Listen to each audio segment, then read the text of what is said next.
I do want to tell you a couple of notes about Mary. She is the Chief of Epidemiology and Applied Research of the branch of Epidemiology and Applied Research in the Centers for Disease Control's Division of Cancer Prevention and Control. She directs a program of applied research and science dissemination to support CDC programs and partners and address national priorities in cancer prevention and control. She oversees a portfolio of intramural and extramurally funded research projects that involve epidemiology, disease and risk factor surveillance, behavior science, economics, and health services research. And the title of her talk is Cancer Trends, How Are We Doing? Well, thank you. It's such an honor to be here.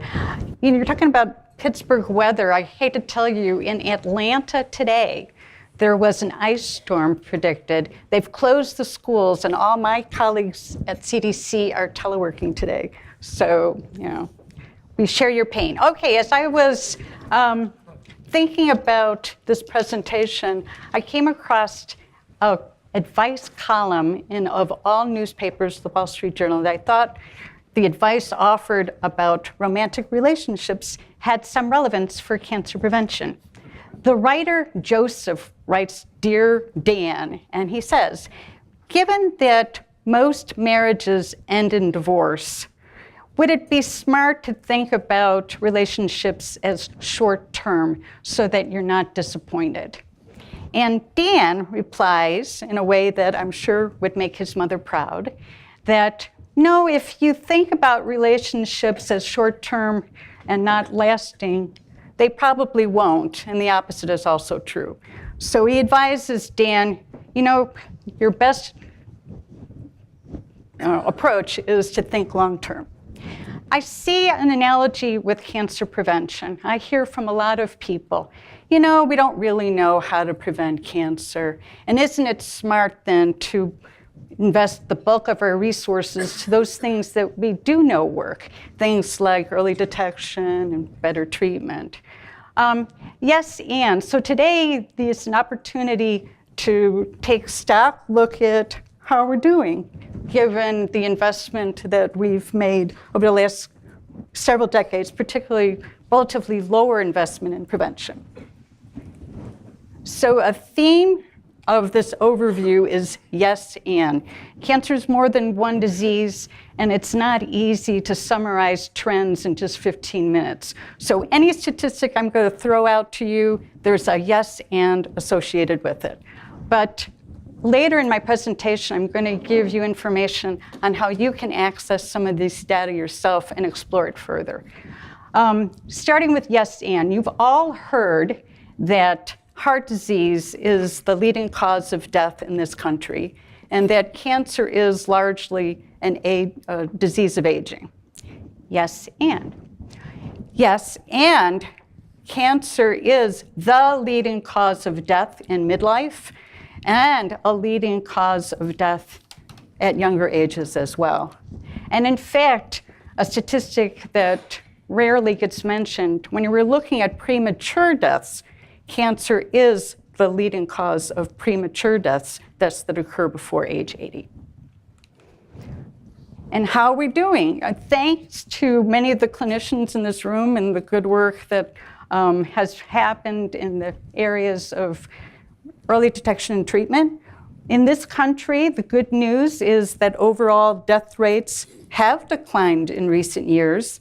And in fact, the national goal for decreased overall death rates for 2020 was achieved several years early.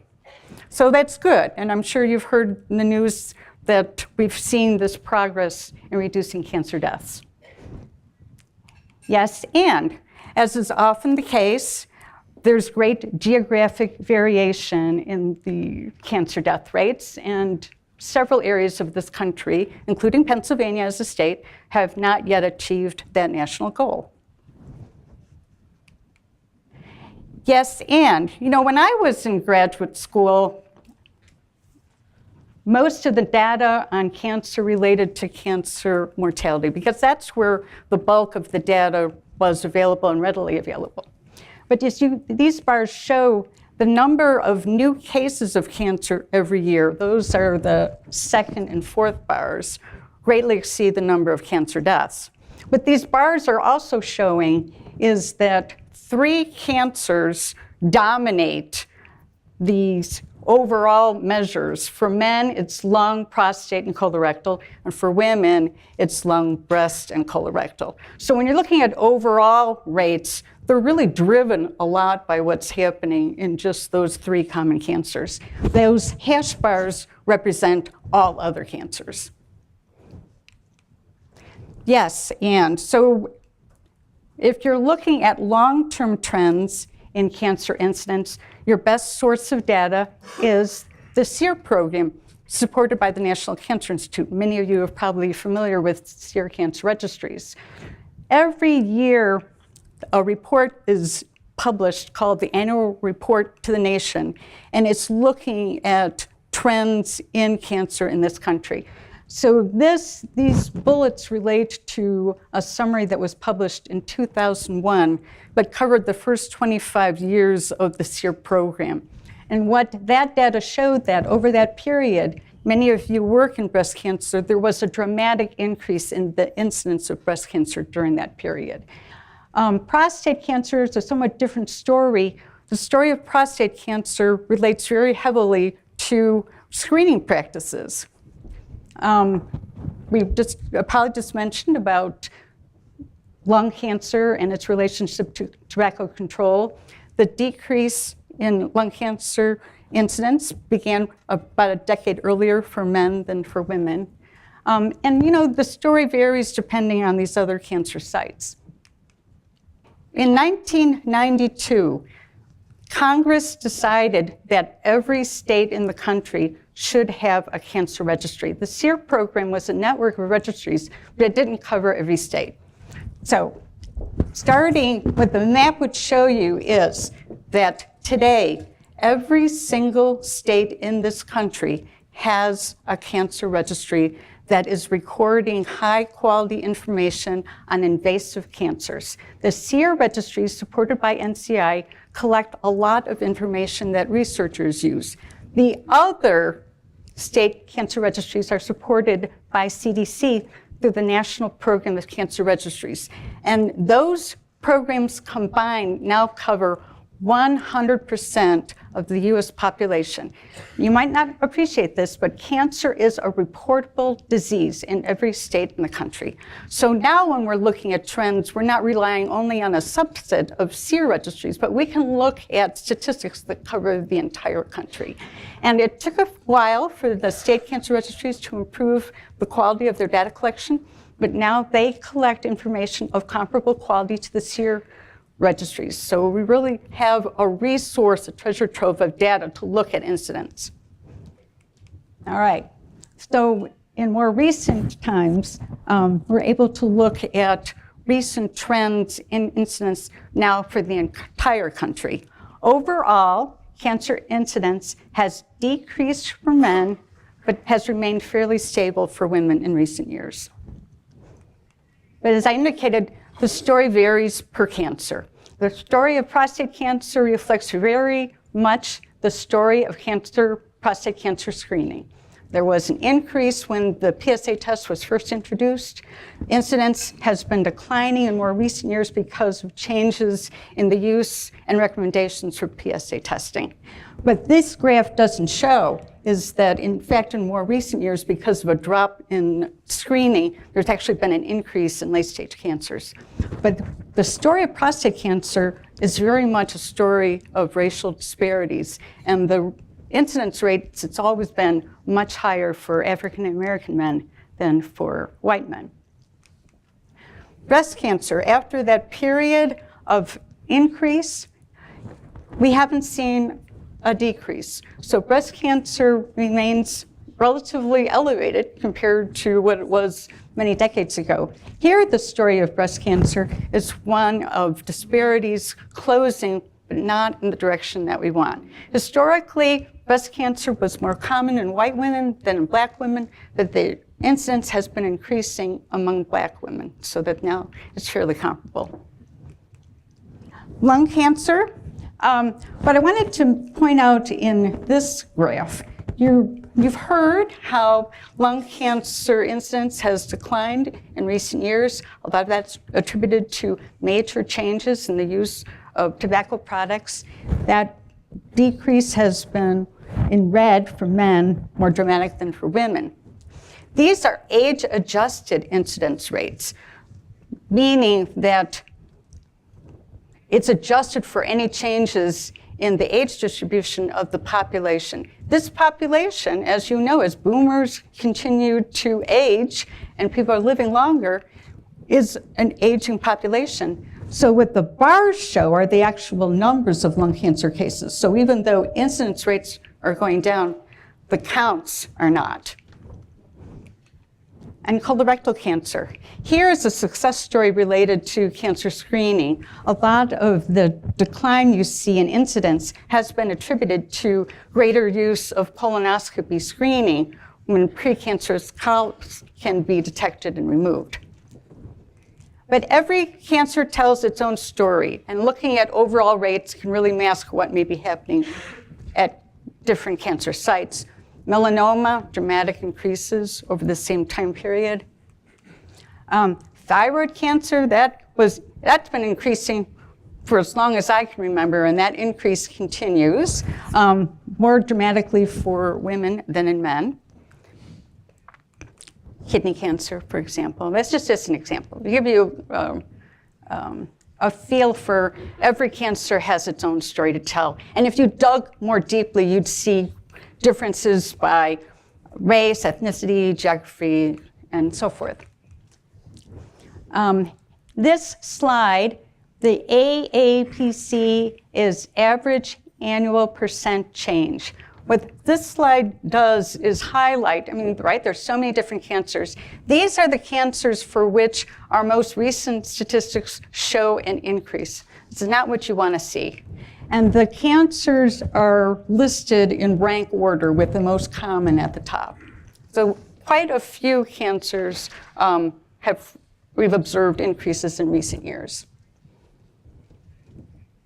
All right, so here's where we pass the baton. Data itself changes nothing. We need to get it into the hands of people who can use the data, like you.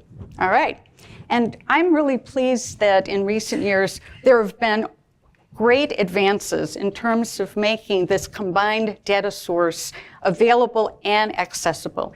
A number of tools are available on the CDC website, so www.cdc.gov/USCS for US Cancer Statistics. A number of tools are available. I'm going to show you a few, including the data visualization tool. You do not need to be an epidemiologist or know one. You can become, I was thinking, are you an armchair epidemiologist? I thought, well, you can't really be an armchair epidemiologist, right? But if I called you a laptop epidemiologist, you would just be an epidemiologist, right? Right. But this is an interactive program. There are different tabs. You can explore yourself what the cancer statistics are for a particular site, different time period, different gender, you have it.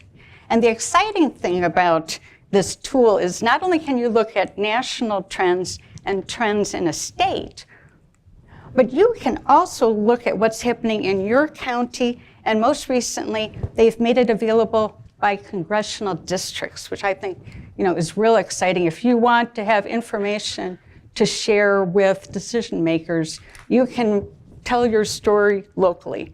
And because of number issues, these data combine several years.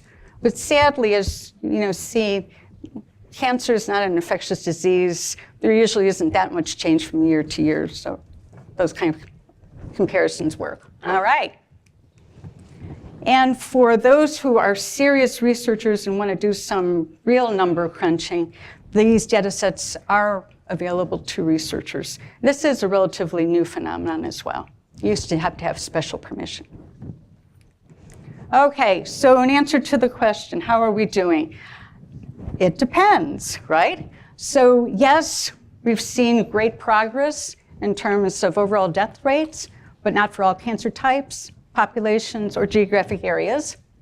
Cancer deaths have increased due to a change in our demographics. And as I said before, cancer deaths don't really tell the full story of what's happening with new cancer cases.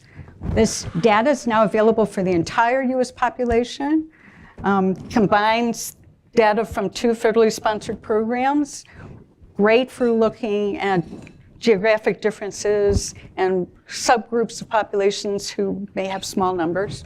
And these new tools make the data easy to access, particularly now you can look at data at the county or congressional district. So I wanted to leave you with a couple thoughts. You mentioned WHO earlier. 70 years ago, WHO defined health as more than just the absence of disease. And we want to define cancer prevention, too, as more than just avoiding cancer deaths. We want to assure that as many people have as many cancer-free years as possible. Cancer prevention covers the entire lifespan, begins before birth and continues forever. And we're hoping that some of these tools will help you to achieve that goal. So thank you.